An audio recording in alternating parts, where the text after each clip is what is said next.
Let's Mike, News at 5। केंद्र सरकार ने पेट्रोल और डीजल पर एक्साइज ड्यूटी में 10-10 रुपए प्रति लीटर की कटौती कर दी है। इसके तहत पेट्रोल पर ड्यूटी 13 से घटाकर 3 रुपए प्रति लीटर कर दी गई है, जबकि डीजल पर एक्साइज ड्यूटी पूरी तरह खत्म कर दी गई है। ये फैसला ऐसे समय में किया गया है जब अंतर्राष्ट्रीय बाजार में कच्चे तेल की कीमतें $70 से बढ़कर $100 प्रति बैरल के पार पहुंच गई हैं, जिससे तेल कंपनियों पर दबाव बढ़ा है। हालांकि इसका सीधा फायदा तुरंत आम उपभोक्ताओं को मिलने की संभावना कम है, क्योंकि तेल कंपनियां अपने पुराने घाटे की भरपाई में जुटी हैं। केंद्रीय वित्त मंत्री निर्मला सीतारमण ने कहा कि इस फैसले से जनता पर बोझ नहीं आएगा और पेट्रोलियम कंपनियों के घाटे की भरपाई हो सकेगी। Oil marketing companies so that they can import the material and not really, even if it is imported at a higher cost, the common citizen will not have to face any increase in the price of petrol or diesel.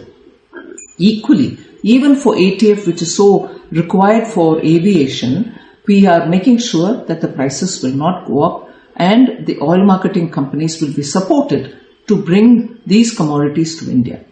Equally, another decision which is being taken by the Honorable Prime Minister is to make sure those refineries which get the material from outside, refine them. Congress नेता सुप्रिया श्रीनेत ने कहा कि इस कटौती से आम जनता को petrol diesel की कीमतों में कोई खास राहत नहीं मिलेगी। सरकार ने ये कदम उपभोक्ताओं को फायदा देने के बजाय तेल विपणन कंपनियों को राहत देने के लिए उठाया है। ये जो एक्साइज ड्यूटी का रिडक्शन हुआ है, सबसे पहले तो इससे लोगों का फ्यूल प्राइस रिडक्शन नहीं होगा, लोगों का पेट्रोल या डीजल सस्ता नहीं होगा। ये जो मूव है सरकार ने कंज्यूमर को बेनिफिट देने के लिए नहीं, ऑयल मार्केटिंग कंपनीज को कुशन करने के लिए बनाया है। ये आईओसी, एचपीसीएल, बीपीसीएल जो कंपनीज हैं, क्योंकि पश्चिम एशिया में ये युद्ध चल रहा है, वेस्ट एशिया में ये युद्ध चल रहा है, वहां से क्रूड ऑयल प्राइसेस बढ़ रहे हैं, सप्लाई में डिसरप्शन हो रहा है, उनके अंडर रिकवरीज, जो उनके नोशनल लॉसेस होते हैं वो बढ़ रहे हैं, उनकी जो मार्जिन है वो प्रेशर में है। तो सरकार ने अपना एक्सचेकर पे हिट लेकर उनको फायदा देने की कोशिश की। लेकिन यहां पर एक बात याद रखनी होगी कि पिछले 12 सालों में मोदी सरकार ने 14 बार एक्साइज बढ़ाई है और उससे करीब 39 लाख करोड़ रुपए अपने रेवेन्यू में कमाए हैं। जब क्रूड सस्ता भी हुआ तब भी उसका बेनिफिट लोगों को। कांग्रेस नेता पवन खेड़ा ने कहा कि सरकार जनता को गुमराह कर रही है। उनका कहना है कि जब ये स्पेशल एडिशनल एक्साइज खुद सरकार ने लगाई थी, तो अब इसे हटाकर जनता पर एहसान क्यों जताया जा रहा है। हम पर नहीं कम कर रहे हो, हम तो उतना ही देंगे जितना दे रहे थे। आपने पिछले 11.5 सालों में 12 बार एक्साइज ड्यूटी बढ़ाई है। आपने पिछले 11.5 सालों में हर साल हर दिन 982 करोड़ कमाया है एक्साइज ड्यूटी से, और आप चले हैं हम पर एहसान लादने। और जब मई 2014 में जब हमारी सरकार गई थी, जब हम चुनाव हारे थे, तब अंतर्राष्ट्रीय मूल्य कच्चे तेल के $106 प्रति बैरल थे और पेट्रोल कितने में मिलता था साहब? 71 रुपए 71 पैसे में।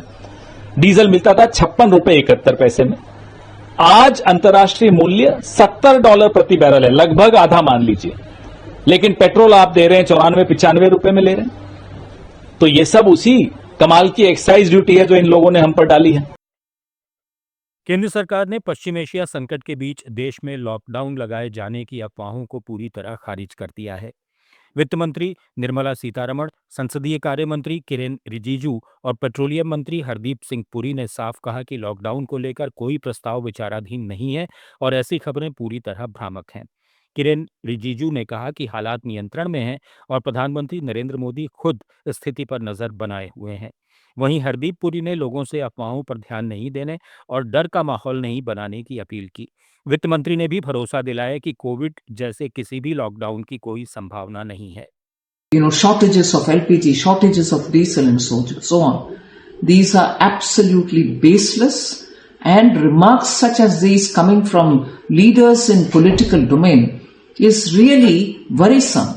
Instead of keeping people together in confidence and giving them the assurance that the central government and state governments are working together. News eight 5 में फिलहाल इतना ही। जुड़े रहिए लेट्स माइक के साथ। आप सुन रहे थे लेट्स माइक मोर देन